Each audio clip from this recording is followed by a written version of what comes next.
আমরা এখন ডিসকাস করছি এসসিআর অ্যালার্ম সার্কিট। এখানে একটা 12 ভোল্ট ডিসি সাপ্লাই নেওয়া আছে আর একটা 5 ভোল্ট ডিসি সাপ্লাই নেওয়া আছে। 12 ভোল্ট ডিসি সাপ্লাইটা এসসিআরের অ্যানোডের সঙ্গে ল্যাম্প ও অ্যালার্ম দুটো প্যারালালে লাগানো আছে, আর তার সঙ্গে একটা সুইচ লাগানো আছে।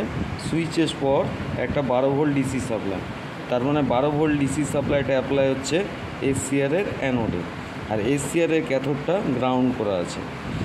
আর এসসিআরের গেটে আমরা এখান থেকে এই পটটা এসসিআরের গেট ভোল্টেজটা ভ্যারি করছে, তার মানে এখানে আমরা এই নবটার সাহায্যে এসসিআরে গেট ভোল্টেজ প্রদান করতে পারবো।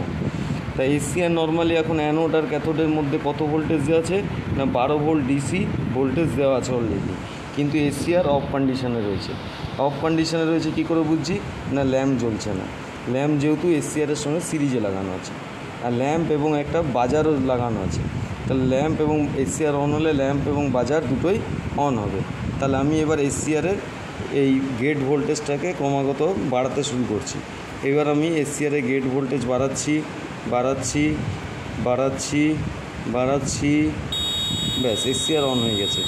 এসসিআর যখন অন হয়ে গেছে তখন এসসিআরের গেট ভোল্টেজ আর বাড়ালো আর কমালো এসসিআর অন অবস্থাতেই থাকবে।